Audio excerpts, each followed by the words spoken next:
De entrada sí quiero decirles que aparte del gusto institucional que nos da trabajar con ustedes, personalmente tengo muchísimo gusto de poder trabajar con Ecología. Para mí es una institución formadora, profesionalmente, era muy joven, la verdad. Y aprendí muchísimo.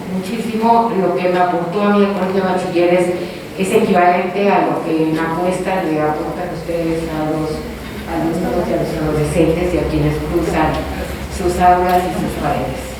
Entonces, me da muchísimo gusto poder nuevamente, y me ha dado desde el principio muchísimo gusto el poder estar en relación y en vínculo con el colegio, trabajando desde lo que ahora hago, ¿no? Pero que siempre tiene en el fondo mi compromiso fundamental por la educación y por la apuesta de la educación para el desarrollo no nada más personal, sino también colectivo. Vamos a ver ahorita, esto es una peinada muy rápida de básicamente qué fundamentamos y cuál es, por qué el programa que vamos a estar trabajando durante 2 años continuos con ustedes, con la comunidad escolar del Colegio de Bachiller, y por qué es su importancia, ¿no? Siempre en la lógica de que en el camino vamos a poder tener, vamos a estar abiertos a la retroalimentación, a cuestiones que ustedes chequen, sus propios maestros o maestras que digan, sabes que como que este módulo o esto que estamos viendo no le vemos sentido, no le vemos pertenencia, ¿no? ¿Por qué no adaptamos otra cosa?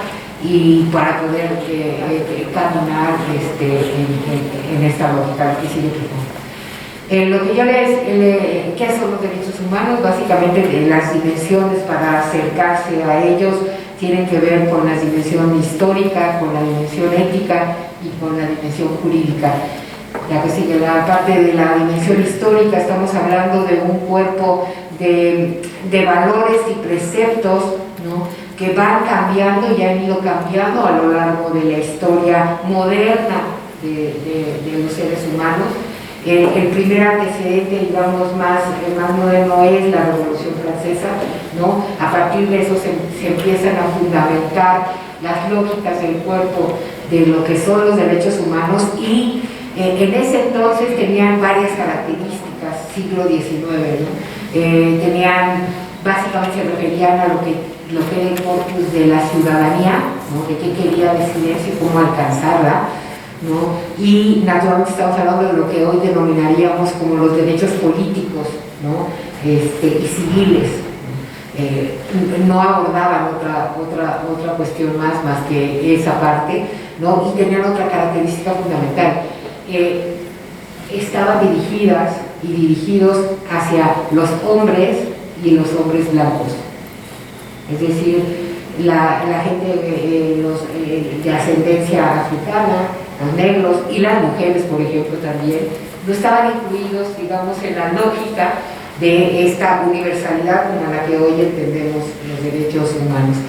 Así han ido evolucionando y evolucionan a la fecha, ¿no? Hasta ahorita, dependiendo del contexto histórico de cómo vamos avanzando. Entonces, el otro gran quiebre se da posterior a la Segunda Guerra Mundial, ¿no? Y allí se abarca un poquito más, ¿no? De entrada se le pone una categoría especial que tiene que ver como este corpus que permitiría el llegar a acuerdos mínimos de resolución no violenta de conflictos entre las naciones, y esta visión de construcción de paz en la lógica de avanzar sobre este tipo de preceptos. Y aquí pues ya se incorporan otro tipo de visiones que van más allá de lo que conocemos como los derechos políticos y civiles y políticos, y nos vamos a lo que son los derechos económicos y sociales, ¿no?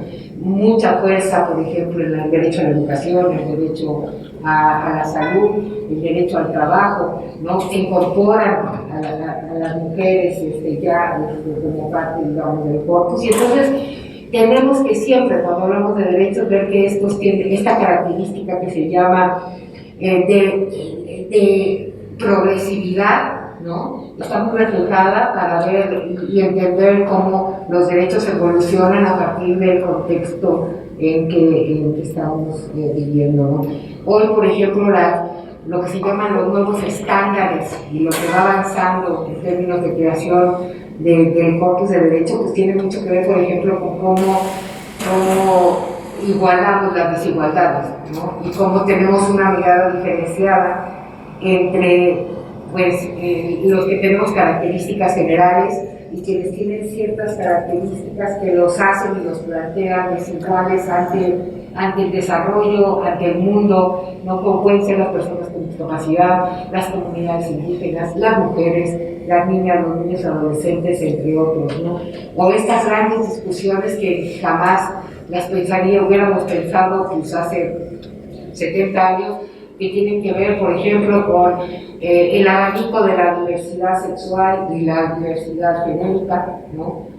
Que además eso pues, tiene mucho impacto en lo que ustedes, con lo que ustedes conviven y quien es básicamente su interlocutor, no nada más mayoritario, sino desde el punto de vista que tiene mayor validez, que son los adolescentes a los cuales ustedes tienen contacto. Entonces, bueno, esta es esta dimensión. La que sigue es la dimensión ética, ¿no? Estamos hablando que es el conjunto de preceptos que representan básicamente ideales y valores que en lo que se fundamenta es en la búsqueda de la dignidad de las personas, ¿no? Y el precepto de que todas y todos somos dignos, básicamente somos humanos y por lo tanto la dignidad es una característica y es un precepto fundamental para exactamente el que seamos eso, que seamos seres humanos. Naturalmente son construcciones sociales, son acuerdos de civilidad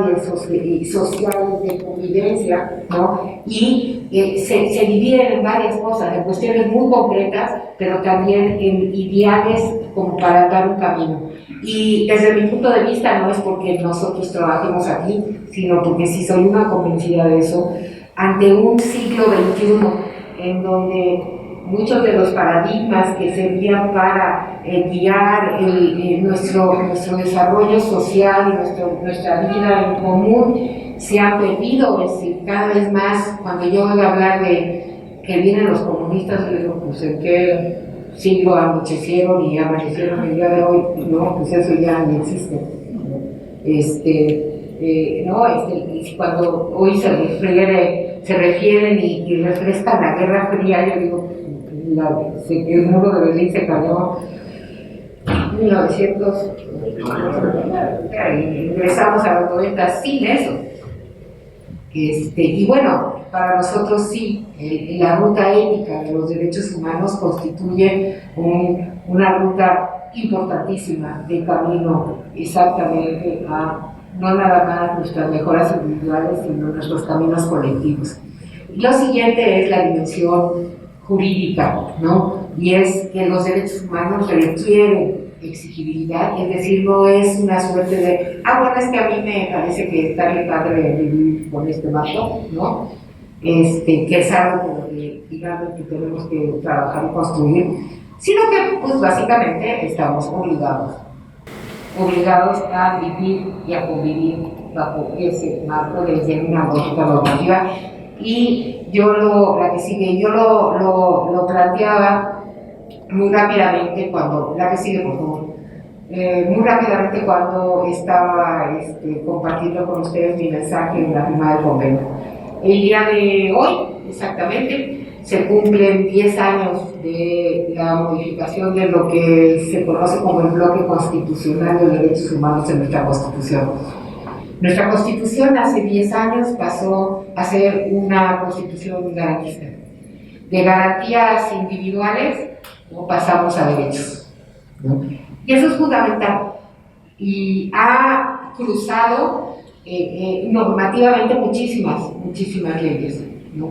En armonización y en caminos de perdón y también en exigibilidad. Entonces, en ese camino estamos. El orden jurídico de obligatoriedad nos coloca también en otras dimensiones, ¿no? Tendremos mucho Es importante el cambio cultural alrededor de los derechos humanos, alrededor de todas estas perspectivas, pero es importante también recalcar, y sobre todo por lo que nos compete en alguna dimensión a todos los que estamos aquí sentados, y es que somos servidores públicos, ¿no? Y es que nosotros tenemos básicamente una característica en este juego del orden jurídico de los derechos humanos, una característica de sujetos obligados, ¿no? Y eso lo vamos a ver un poquito más adelante, pero sí es importante recalcarlo y es importante que lo tengamos siempre como de vista. Entonces, como les digo, pues se han impregnado muchísimo, esto ha impregnado muchísimo digamos, el devenir de la normatividad y lo que hablamos nosotros como una constitución, como cualquier constitución que debe ser viva, ¿no? Y que tendría siempre que estar renovada. ¿Qué es lo que plantea? Pues lo que les pongo ahí, pues que todos somos sujetos de derecho y que hay una responsabilidad y obligatoriedad del Estado para promover y garantizar estos derechos para todas y todos, ¿no? Y de ahí, como en cascada, tenemos, y aquí la Ciudad de México es un ejemplo, ¿no? Nosotros tenemos una constitución desde el 2017, ¿no? Que no sería lo que es más garantista que la Constitución, eso se los quiero decir, ¿no? Y nosotros tenemos mayores altos estándares en derechos humanos que cualquier otra constitución. Me atrevería a decir, local, no hay ninguna en Latinoamérica que tenga las dimensiones que tiene la Constitución de la Ciudad de México, y a nivel federal, la ecuatoriana es de las más garantistas como a nivel nacional, y la de Bolivia y Colombia son las más garantistas, pero a nivel local, la de la Ciudad de México es ícono, ¿no? Y mucho se lo debe igual a este parteaguas básicamente que dio el cambio constitucional. Y un poco aterrizando en lo que nosotros nos compete aquí en la que sigue, la que sigue acá con nosotros, tiene que ver con la parte de esto, cómo se traduce específicamente en el orden jurídico de la educación, ¿no? Y aquí hay como dos vertientes, la educación como derecho, tres vertientes, la educación como derecho, la educación en los derechos humanos, ¿no? Y la educación la educación en derechos humanos como una mirada de perspectiva transversal, ¿no? Digamos en todos los ámbitos que tienen que ver con lo educativo. En el primer, digamos, escenario, que es el que más y comúnmente conocemos, que es la educación como derecho, pues sabemos que la educación es muy relevante en términos de considerarse como le dicen que es un derecho que permite el ejercicio de otros derechos, ¿no? Y que posibilita el ejercicio de otros derechos. Entonces son estos derechos que dicen que es como destapadores, ¿no? ¿Por qué? Porque lo que hacen es que si tú logras el ejercicio pleno del derecho a la educación, estás como cascada logrando otros derechos, ¿no? Entonces, no es que sea más importante que otro, ¿no? Porque en los derechos y la visión de derechos, y lo van a ver ya en los cursos y todo lo demás, no hay algo más importante que otro, no hay un derecho por encima de otro, ¿no? Es esta parte como romper con esta visión. No importa, te mantiene tu marido, chido, pero me pega, no importa, pero te mantiene, ¿no? O sea, no, pero me pega. No, pero pues ya te mantuvo, eso es lo más importante, que te mantiene. Y pues no, ¿verdad? Pues es lo mismo en los derechos. El derecho al juego, por ejemplo, o al descanso, es algo que en nuestras sociedades y nosotros mismos tenemos como diciendo, pues eso es colateral, no es cierto, ¿no? Pues si tiene el mismo peso, por ejemplo, que cualquier otro ejercicio de derechos. O en niños en primera infancia, hay ejemplos muy claros de cómo una mala alimentación nutricional tiene efectos en el desarrollo neurológico de los primeros 3 años de vida, equivalentes, digamos, la desnutrición severa tiene los mismos efectos que el maltrato severo en esa edad de conformación del cerebro, de la misma manera. Entonces es igual. Podría pensarse que el derecho a la alimentación está por encima del derecho a vivir sin violencia y a ser bien tratado, y eso no es cierto. Los efectos, ya en base científica, no ideológica, no de construcción social, sino científica, nos dicen que eso no es cierto. Que es decir, que la valoración tiene que ser la misma y equivalente. Y esto sucede así. Cuando digo que la educación es un derecho primordial y que establece que se pueden generar otros derechos vinculados a su garantía, no quiere decir que este sea más importante que otros, sino básicamente eso, simplemente una categoría instrumental. Es un derecho reconocido en todos los instrumentos internacionales, ¿no? De derechos humanos, ¿no? Y básicamente, digamos, en este terreno creo que es poco, digamos, no, profundizar por ahí es más que de repente ocioso, ¿no? Pero pues es bueno recordarlo, porque eso creo que en el caso de ustedes que todo el día están trabajando en exactamente en que esto se realice, en esa garantía, pues los tienen que hacer orgullosos de su trabajo y revalorar lo que implica su trabajo en términos de garantía de este derecho para todo el mundo. El otro sentido tiene que ver con la perspectiva, ¿no? Y aquí están algunos ejemplos que tienen que ver con cómo esta perspectiva se va involucrando y ha modificado las leyes. De entrada, el propio artículo 3º de la Constitución, que nos dice que la educación se basará en el respeto estricto de la dignidad humana, donde se menciona ya no nada más como antes el amor a la patria, sino el respeto a los derechos, ¿no? Y básicamente también una lógica de lo que implica la educación desde esta perspectiva de derechos, que es la transformación social como punto fundamental del ejercicio, y el hecho de tener en el centro el interés superior de niñas, niños y adolescentes y jóvenes. Eso lo vamos a ver muy rápidamente ahorita aquí adelante, pero como ven, es aquí como se permea, no nada más que hay que hacer educación, porque tenemos la obligación y todos tienen el derecho a recibir educación, sino que esta educación tiene que tener, en términos, como lo señala la Constitución, características que tocan a los derechos humanos y a la perspectiva de derechos humanos. La que sigo, por favor. Y tenemos la Ley General de Educación en sus últimas modificaciones, igual muy clara de incorporar 2 elementos fundamentales que aquí los dejaría: sería el interés superior, como lo había dicho, y la participación activa del estudiantado, además de incorporar cuestiones importantes que tienen que ver con inclusión educativa y otros elementos interesantes que pues ahora que los veas las nuevas modificaciones, pues traen muchísimo que tiene que ver con la discusión entre educación especial y educación exclusiva voluntaria.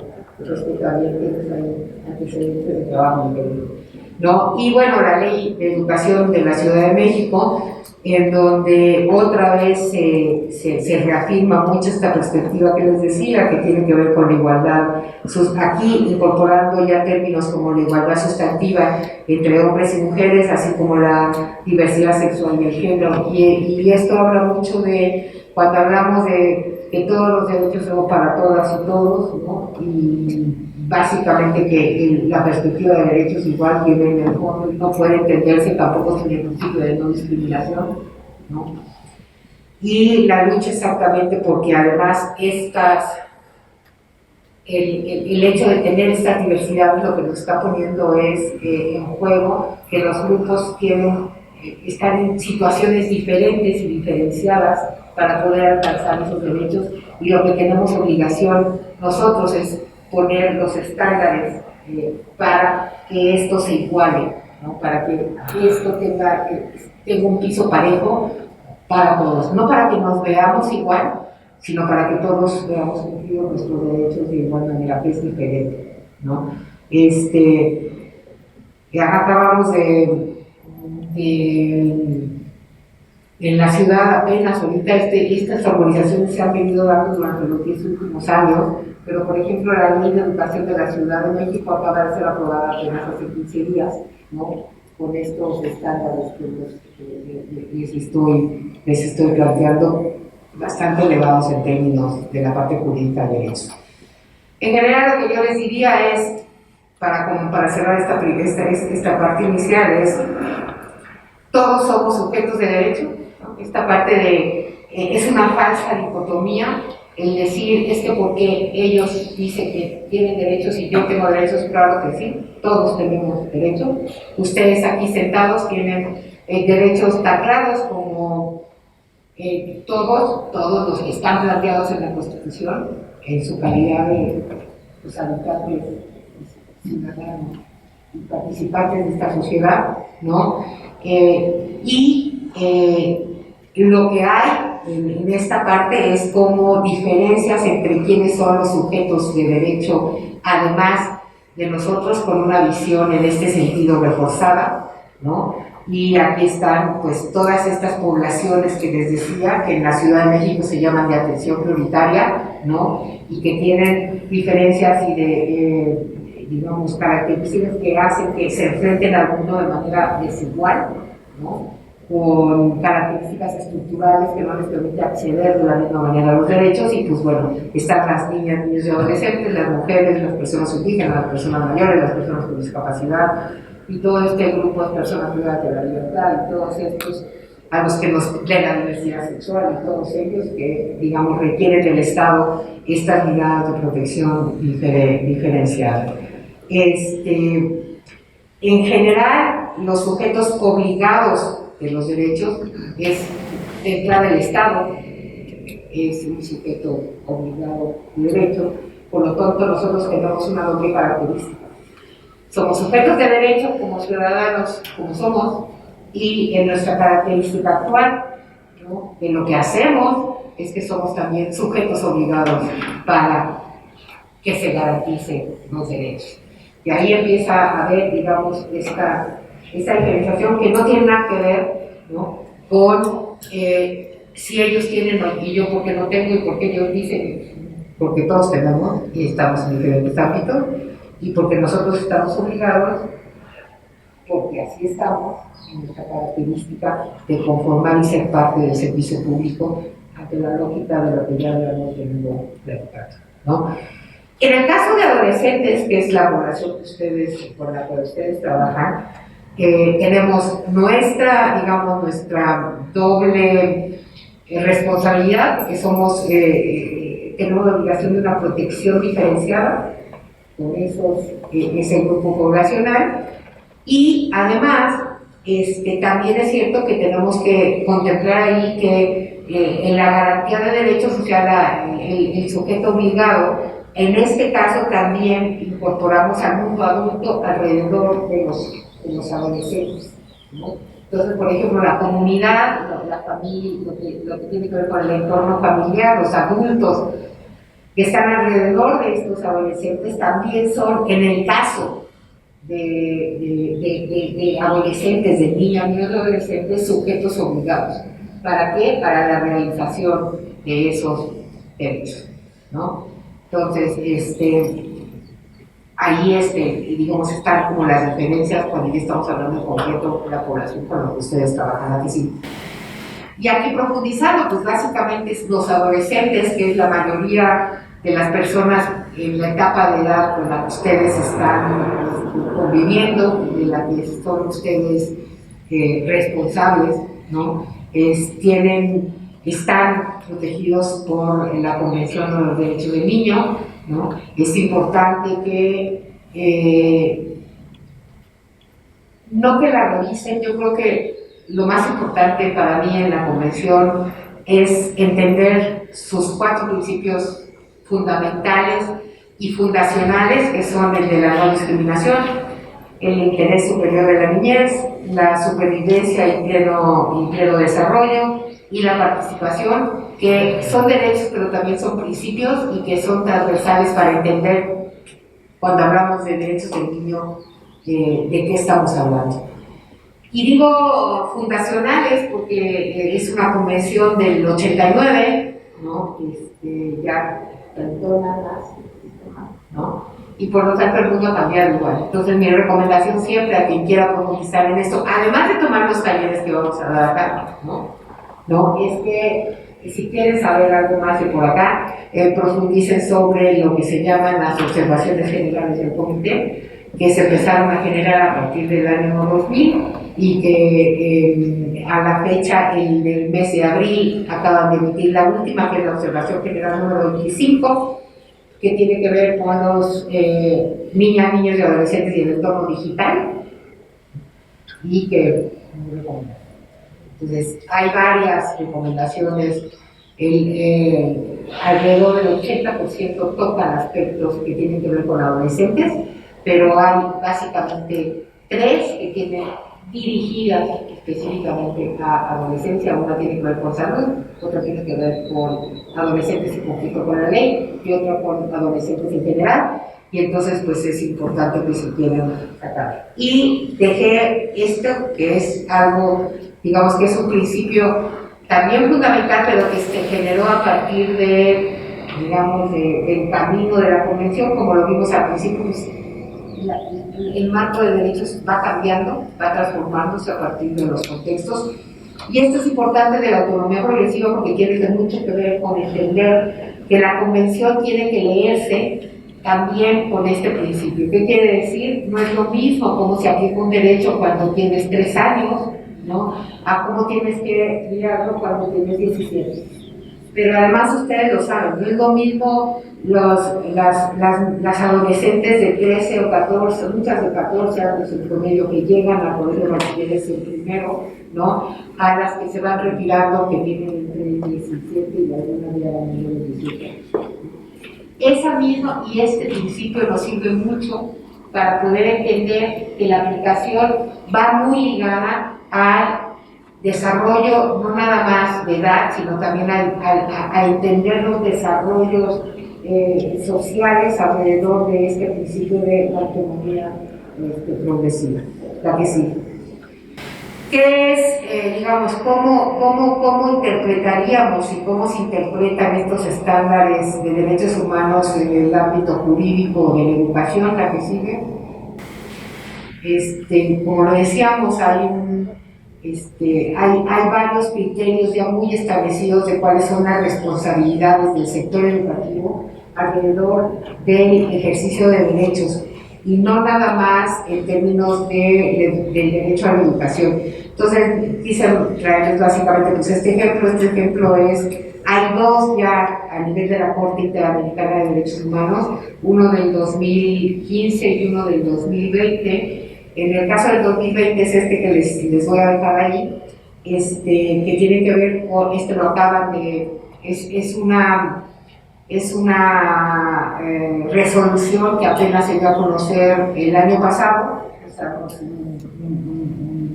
un proceso de un caso que se llama el caso Guzmán Barragán contra el Estado de Ecuador. Tenemos otro del 2015 que también es un caso contra el Estado de Ecuador. Y en ambos casos, en el primer caso estamos hablando de un proceso de discriminación con un niño de 5 años y ese tipo de cosas, pero acá estamos hablando de una adolescente que se suicidó después de haber sido víctima de acoso sexual y abuso sexual por parte de un maestro, y la permisividad de la escuela por no atenderlo y llegar hasta el suicidio de la chica.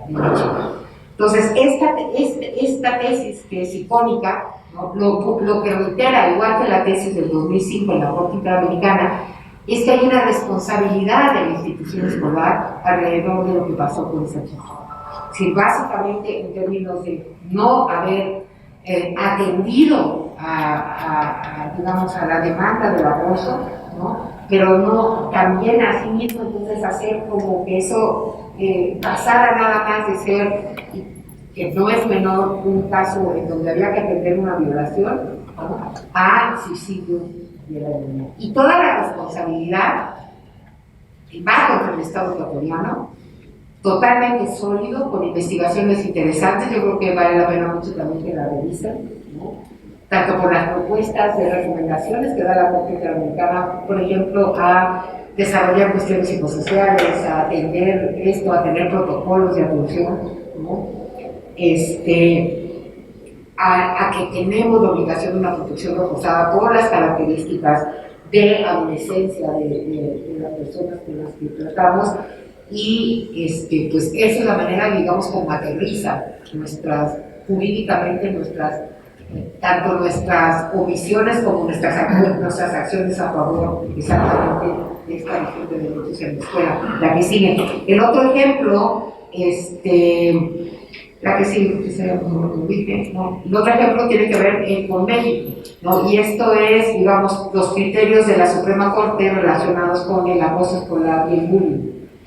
En todos los casos, los criterios de la Suprema Corte para resolver cuestiones de acoso escolar nos dicen lo siguiente: el acoso escolar y la violencia dentro de las escuelas entre pares, ¿no?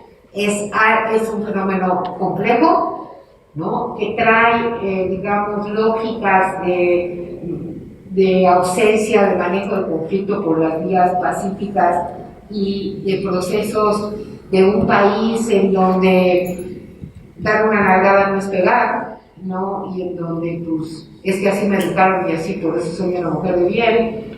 Y básicamente, pues, 60% de los ciudadanos mexicanos en promedio, pues, se educan a golpes. Y luego decimos, ¿y por qué te peleas? ¿Por qué no? Pues porque te voy a romper los dientes, ¿no? Pues digamos, este fenómeno naturalmente tiene muchísimas fuentes. Igual la fuente comunitaria, el entorno, ¿no? Es complejo de por qué unos sí y otros no, ¿no? Porque no es fácil, es multifactorial. Pero lo que aquí me gustaría resaltar es las tesis de la Suprema Corte de México, en donde en todos los casos lo que está diciendo, pero ojo, hay una responsabilidad de la escuela. ¿Y cuál es esta responsabilidad? No que la escuela atienda casos que llegan a extremos de acoso escolar, sino que tenga mecanismos para canalizar los casos extremos que llegan de acoso escolar y que sean atendidos. Lo que básicamente las tesis de la Corte nos están diciendo es: está siendo responsable por omisión. Y yo no te estoy diciendo, maestro, que ahora, además de que seas experto en sexualidad, en medio ambiente, en derechos humanos y en un montón de cosas últimamente, ¿no? Es que aparte de todo atiendas tú, ¿no? En cuestiones que tengan y rebasan por su complejidad los extremos de la acoso escolar, ¿no? Los que llegan a ser más lastimosos. No te lo estoy pidiendo, te estoy pidiendo que tenemos que tener algún mecanismo de canalización, de detección y de canalización, para que eso no escale. Y además estos mecanismos se tienen que construir de manera muy inteligente. Porque, por ejemplo, y ahí no la pusimos, pero también están todas las tesis que tienen que ver con mochila segura. Términos de derechos humanos no aplica, pero como yo siempre digo, no discutamos derechos humanos, discutamos efectividad. Y la mochila segura y las anexos alrededor de la mochila segura está demostrado en nuestro país vecino, que es además el referente de este tipo de mecanismos. Pues para la semana pasada acaban de matar a la semana pasada. Ellos nos heredaron esa visión. Y entonces lo que hacemos es repetir una visión que no sirve para nada, porque no les ha bajado ni a ellos ni a nosotros la violencia. Entonces, déjense si lo realizamos, porque pues tienen ahí a la Suprema Corte diciendo que están violando derechos humanos. Ahora bien, ni lo tomen en cuenta, no sirve. Entonces, pues sí creo que ahí requiere de mayor imaginación, así como de respeto. La que sigue. ¿Qué tenemos enfrente? ¿No? Pues básicamente sí es muy importante en el caso de ustedes, cualquier caso, pero específicamente en el caso de ustedes, las características ahora sí que las características del alumno, de la alumna, ¿no? Y es que son adolescentes. Y bueno, ahora que sigue, seguramente pues todos ustedes han recibido N cantidad de información y capacitaciones alrededor de qué significa ser adolescentes. Yo creo que tendríamos como siempre que separar la parte biológica de la parte de la construcción social, ¿no?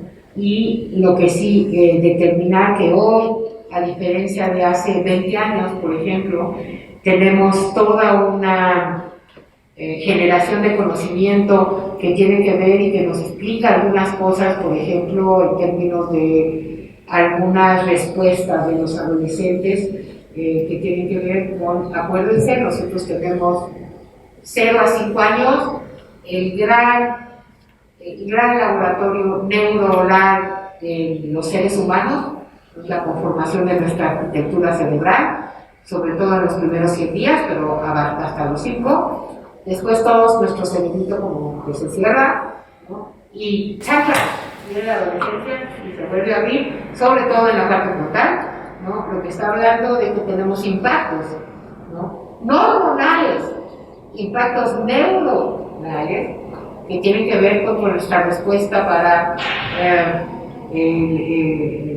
la contención, para la inmediatez, la visión de la inmediatez, la visión de medición del peligro, ¿no? Y que estas rupturas, y muchas de las que muchos vemos, también tienen un fundamento de neurodesarrollo que tenemos que tomar en cuenta, que tenemos que no descuidar, ¿no? Y les digo todo esto, pues se conjuga, la siguiente por favor, ¿no? Digamos a tener y se traduce en básicamente el saber que son personas en desarrollo, que tienen necesidades de privacidad. ¿Por qué? Porque están construyendo su identidad, ¿no? La parte que tiene que ver ya también con el desarrollo, con el inicio de las relaciones, sobre todo de las relaciones sexuales, no de la sexualidad desde que nacemos, de las relaciones sexuales como tales, ¿no? Y el cuestionamiento a la autoridad como, digamos, construcción social en general, y eso, pues, esas son, digamos, las características con lo que ustedes trabajan, y aquí hay varias de contexto que es importante y que ya señalaba algunas que dije al principio cuando estábamos en la firma del convenio, y que tienen que ver con generaciones que tienen expresiones de diferente manera. Una parte importante es el contexto digital, otra parte tiene que ver con las dificultades para construirse un proyecto de vida futuro que sea más o menos seductor, diría yo. O sea, lo que hace la precariedad, como viven la mayoría de los alumnos y alumnas con las que ustedes trabajan, lo que tiene un impacto en su presente, o sea, tiene un impacto en que llega a la escuela sin haberse comido ni una torta, ¿no? Y que regrese igual con unas papitas mal fritas a su casa, ¿no? Ese es el impacto presente, pero también tiene un impacto muy importante en su proyecto de vida, ¿no? Entonces, esta desilusión y vacío en términos de lo que puede ser su futuro y a qué le tiran, ¿no? Viendo los procesos de precarización y marginalidad con la que viven sus familias, es un contexto que tenemos que tomar en cuenta y que pues, nos define, igual que define al alumnado con el que tenemos enfrente. ¿Cómo se expresan? Ese es otro gran reto. Se expresan de diversas maneras muy diferentes como nos expresamos nosotros, ¿no? En algún momento digo, vean aquí y nos quedamos cortos los mecanismos, digamos, de comunicación y de manera de intercambiar información que tienen, que son muy diferentes a los que, pues, de mi generación y la de, porque es la que les veo, o sea, hay unos jovenzones, pero no tanto, ¿no?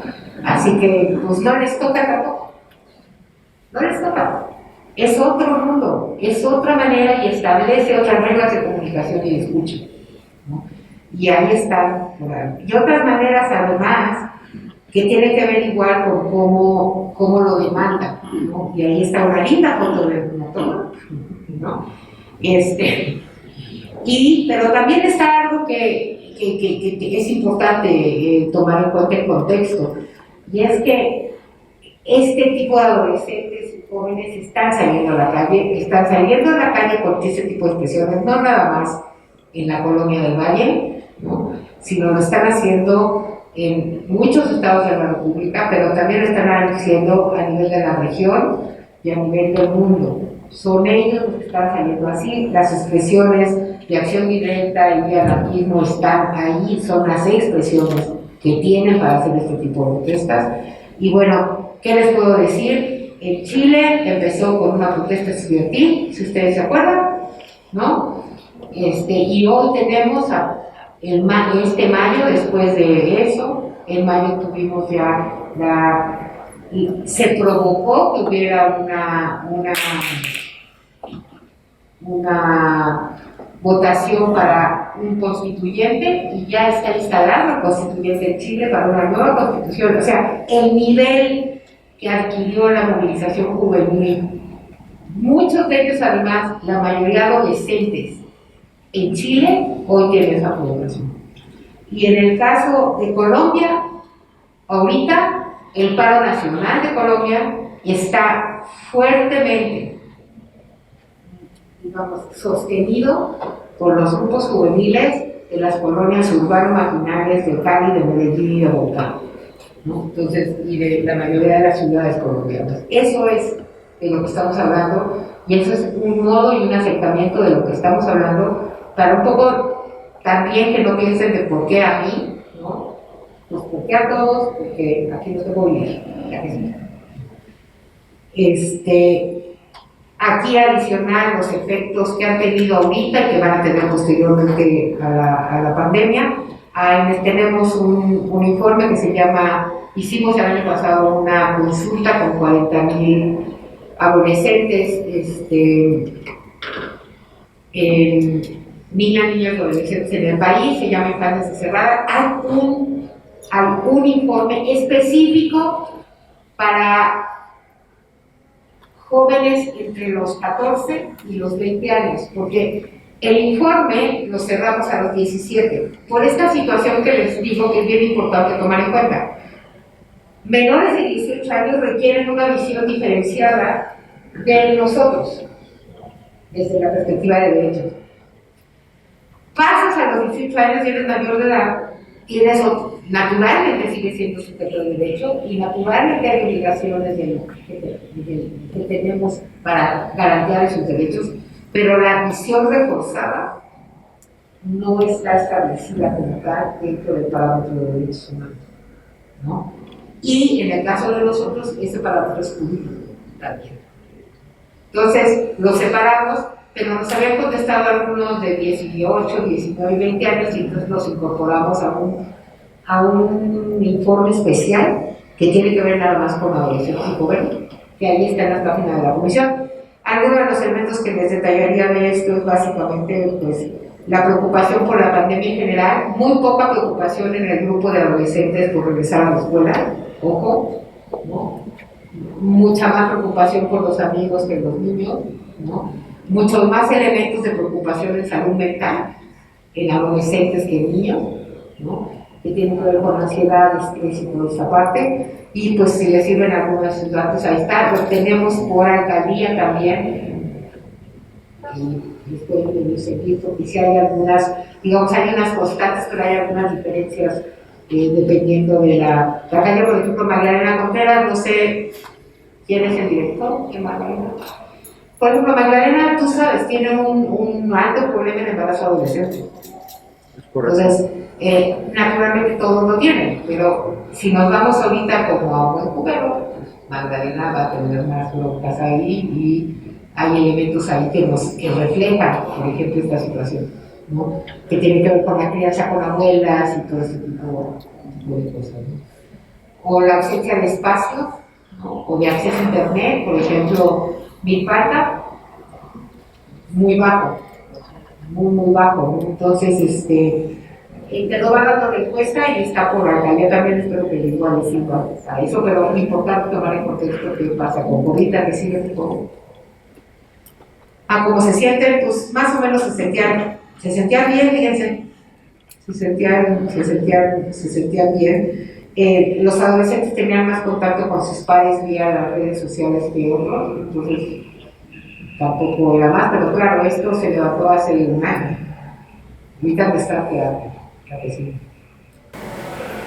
Y bueno, rápidamente, esta es nuestra apuesta, esto es lo que ustedes van a tener de parte de la comisión durante 2 años para atender esto, que me tardé más en decirles lo que les voy a decir ahorita, porque lo que les voy a decir ahorita pues voy a hacer por lo que vamos a caminar día del convenio, es lo que nosotros llamamos pedagogía restaurativa, la que sigue, ¿no? Básicamente parte de cómo reconstruimos el tejido social en contextos escolares, ¿no? Tenemos que sentarnos y revisar nuestro pensamiento, nuestras creencias sobre la disciplina, sus propósitos y su práctica. Y ojo, aquí no estamos diciendo que el enfoque de derechos esté marcando anarquía y que cada quien haga lo que quiera y se instaló el Montessori en el colegio de bachiller, ni en ningún lado. Sí. Nosotros tenemos, para poder tener una convivencia pacífica, tenemos y estamos obligados a establecer los mecanismos del juego y las reglas del juego para esa convivencia pacífica. Pero somos muy tendientes a básicamente establecer lineamientos disciplinarios y no construir esos propios elementos de disciplina y de mecanismos de relación con nosotros. En esa lógica, lo que sí está visto es que en este tipo de población y con este tipo de convivencias, si no agotamos las líneas de diálogo y las líneas de escucha, la disciplina por sí misma no nos es para nada útil. Ni siquiera útil pragmáticamente, ¿no? Ni tampoco útil, digamos, para en términos del desarrollo mismo, sino ¿de qué me sirve hablar de democracia a los adolescentes si lo primero que van a cachar en mí y en mi decir es que soy antidemocrático? Y ustedes lo saben, son muy contestones y son demasiado críticos. Entonces, en esa lógica tenemos que tener y ver cómo hacerle, que no quiere decir, porque sería ilógico, que la perspectiva de derechos lo que marque es que eso no debe existir. Al contrario, cuando yo digo, soy una férrea convencida de que la prohibición del castigo corporal explícitamente es un avance normativo, también digo que no es cierto que lo que estamos diciendo es que no haya mecanismos de educación y que no haya mecanismos naturalmente formales de cómo vas a avanzar. Entonces, no es un criterio que ellos hagan lo que quieran porque ellos tienen derechos y yo qué. Es un criterio de cómo establecemos las relaciones de control donde nosotros somos responsables, ¿no? Pero con pleno respeto a los derechos y a nuestros derechos también. Básicamente parte de de una cosa que en derechos humanos llamamos justicia restaurativa. ¿Qué quiere decir? Eso es, no me voy a esperar, ni voy a hacer un juicio, ni a ver a qué horas te repongo y te digo, no, sino cómo hacemos en la vida práctica básicamente la restitución, lo que se llama la restitución de derechos, ¿no? Entonces, si yo percibo, creo o estoy viviendo una violación a mis derechos, ¿no? O así lo siento, ¿no? Cómo establezco mecanismos que lo que permitan es que todo el mundo quedamos satisfechos, ¿no? Porque vemos que no son restaurados, ¿no? Y no son reconocidos y además son atendidos de corto plazo, ¿no? Y bueno, eso aquí investigamos violaciones a derechos humanos, que a muchos años hubo una lógica de, pues aquí ven tu queja y en 3 años vamos a ver qué pasó con tu queja, ¿no? Pero tú querías que te pusieran el agua, ¿no? Y entonces lo que ahora hacemos, y lo tratamos de hacer con este tipo de enfoques es, pues si tu problema es que no te están dando el agua, lo primero es hacer las gestiones para que te llegue el agua. Y ya después vemos que si quieres echar agua y no sé, no, o sea, pero ahorita lo que me interesa es que tú, cuando abras la llave de tu casa, tengas el agua. O cuando tenga que llegar a la pipa, llegues y que te esté cobrando abusivamente como acostumbras. Pues eso es, en términos sencillos, lo que plantea esta parte de la justicia restaurativa, la que sigue. Y ya, sí, bueno, tiene 3 contextos de intervención: las aulas, la escuela y la justicia en la comunidad, y bueno, procesos y herramientas, y 2 años de cursos, talleres y lo que ustedes quieran, y el fin de la historia. Me cansé.